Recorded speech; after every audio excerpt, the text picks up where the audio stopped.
Ladies and gentlemen, welcome back to my YouTube channel. Today I will be talking about the Canon 6D. This is my really first full-frame camera. I bought it in around 2012. You can still use it for marriage photography. You can earn your money very quickly back whenever you use this camera.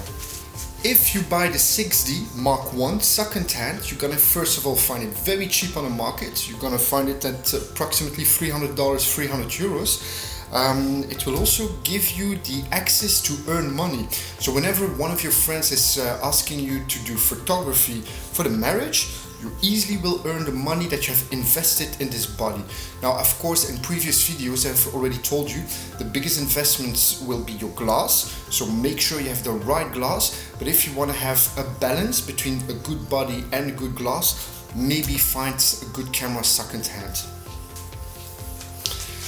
I remember when I bought it in 2012, I have bought it brand new. I got the 24-105mm kit lens. It's actually not a kit lens since it's a professional camera. It's like your safety belt, because this is gonna assure you that whatever you want to shoot, you will find it. If you don't know how to predict the frames that will come on a marriage, then the 24-105mm would be your safety lens, because it can actually shoot very easily anything, and you can just zoom in, zoom out. Combined with the 6D, you will immediately be shooting on a full frame camera, and for a cheap buck, because if you buy the Mark I, that would be just great. I bought it full price back in 2012.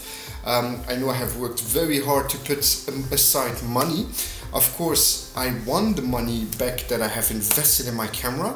But if you buy it now today for 300 euros, it will still be great enough to do marriage photography. So what about fashion photography with the 6D? The megapixels are enough. You can print big formats. I know that today there are so many photographers complaining that with the 20 megapixel cameras you cannot print big.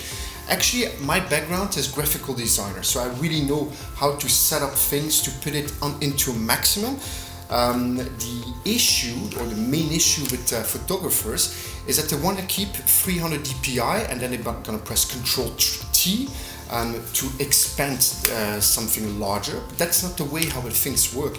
Actually, you should drop down your dpi to, for instance, 150. Then your size will be double size. But of course, with the view distance that you will be looking at your printed picture, it will look as fine if you printed 300 dpi. It's just when you go that close to a huge picture that you will see a difference. So just get my advice, it is more than sufficient.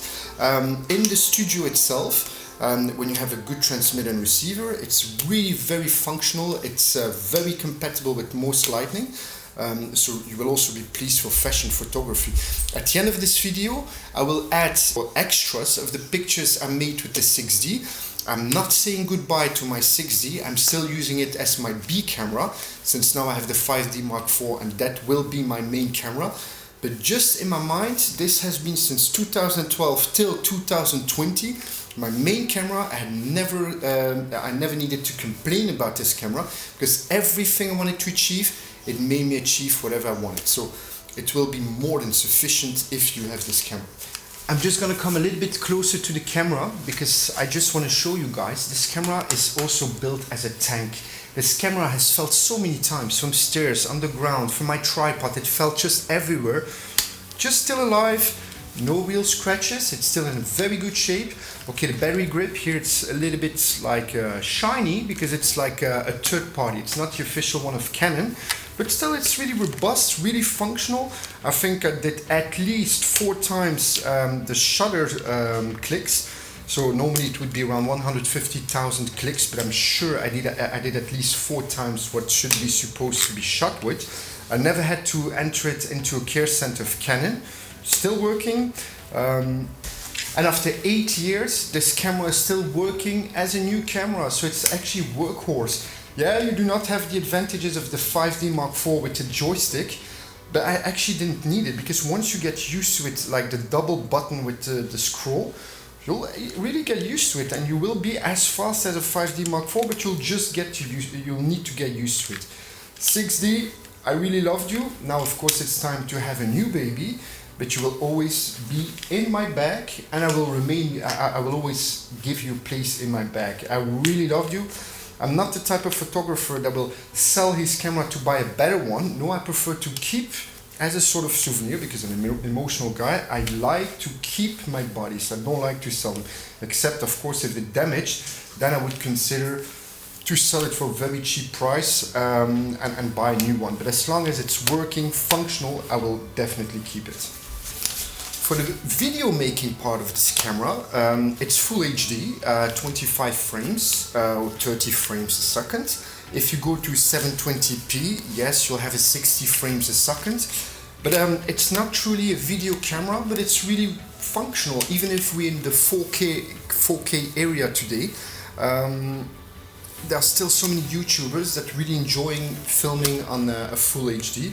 If you also watch so many great movies back from 2011 that were shot with a DSLR cameras and a little bit in this way, it did a great job. So if you want to be filming on it, for the price you will be paying, I don't think you'll find that much better. Okay, you have the Canon 7D, that will be cheaper than the 6D, but if you compare it with also doing stills, you will love more the 6D.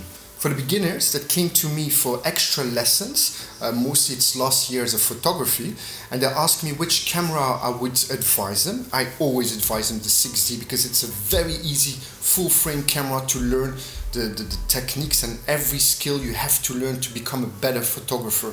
Okay guys, so let's watch some pictures I made that I'm very proud of. I see myself growing with this camera, but I will show you the pictures I really enjoy making with this camera.